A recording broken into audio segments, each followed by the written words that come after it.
Welcome to our YouTube channel, the Stenography Academy Indore, for highly upgraded dictations of English shorthand with clear pronunciation. Like, share, subscribe our channel. Transcription number 8. Kailash Chandra, kindly be ready. 80 words per minute. You have 5 seconds left. In conclusion, I would like to say a word in regard to employment with which I have been dealing so far. According to the figures supplied, the number of displaced persons from Bangladesh employed through employment exchanges is only 37,000. This is very meager compared with their total number, which comes to 32 lakhs according to the official figures. This is with regard to Bangladesh refugees. The number of displaced persons from Pakistan employed through employment exchanges is not very encouraging, but still it is 75,000. I would urge upon the Honorable Minister to take this into consideration and see that something is done to find employment for these people. Of course, there is some expenditure incurred on general education and vocational training. But when we look at the number of persons who have been given vocational training, we find that the number already trained and under training is only 17,000. This figure also seems to be very small considering the magnitude of the problem before us. Some programs of general improvement have been undertaken by the government of West Bengal by way of setting up new industries, etc. These programs should be looked into and put into operation with a view to giving more employment to these displaced persons. Within the limited time at my disposal, I shall limit my remarks to refugees from Bangladesh. The first thing which strikes one as one looks at the various brochures and publications that have been given to us is the amount of contradiction one has to battle against. The first contradiction is in regard to the number of persons government think they have rehabilitated in West Bengal. Granting that it is difficult to make a final assessment of the number of refugees who have come from Bangladesh, it is still true to say that at least there should be some sort of parity between what the Union Ministry says and what the West Bengal Rehabilitation Ministry says.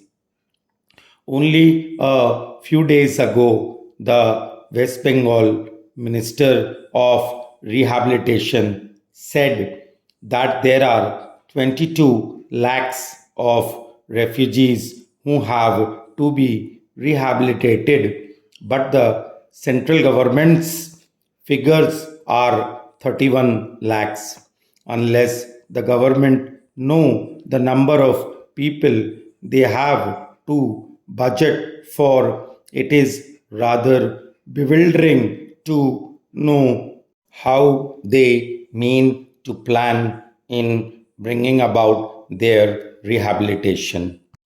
As a matter of fact, many other sources believe that the figure is far higher, but in any case, there should be some parity and some idea as to the extent of the rehabilitation problem which still remains before the people of West Bengal.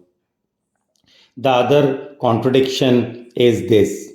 On the one hand, Srimati Renuka Ray says that in the near future they will be making a successful completion of the work of economic rehabilitation of refugees in that state, but only last year, Sri A.P. Jain said that as yet the problem of the displaced persons from Bangladesh was a matter which was giving some concern. I really do not understand why, in spite of Sri A.P. Jain recognizing that the problem is still quite serious, Srimati Renuka Ray should have made such a statement. Yet, when we heard the Honorable Finance Minister, we find that there has been a big shortfall in rehabilitation budget.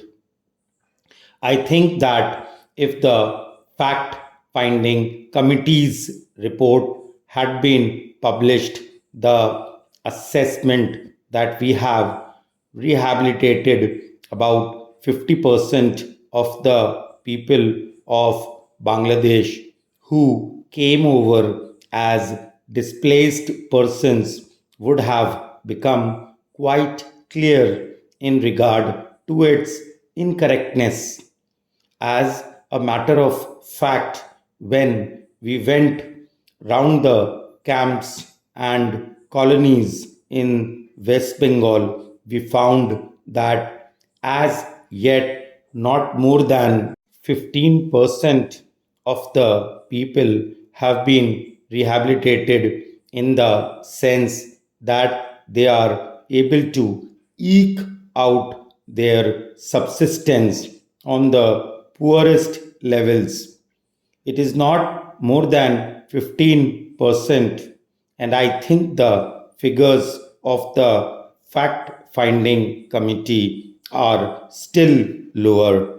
I think this is something that we have to take very seriously and put our minds to and apply for the resources that we have to find out how we will be able to tackle this problem of rehabilitation.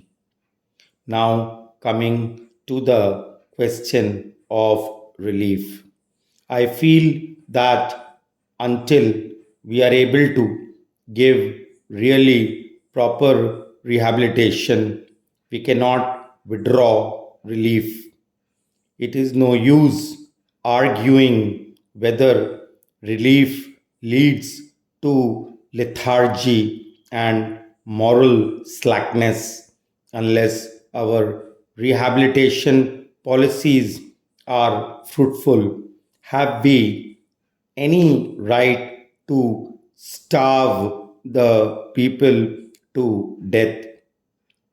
As a matter of fact, Sri A.P. Jain may know that in West Bengal, the incidence of tuberculosis amongst the refugee population is very high.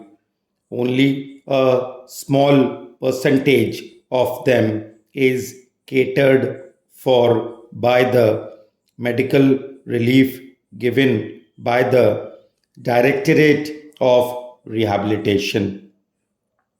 If I am to tell you the tragic fate of the refugees in West Bengal, I would refer you to a report which appeared in February 1954.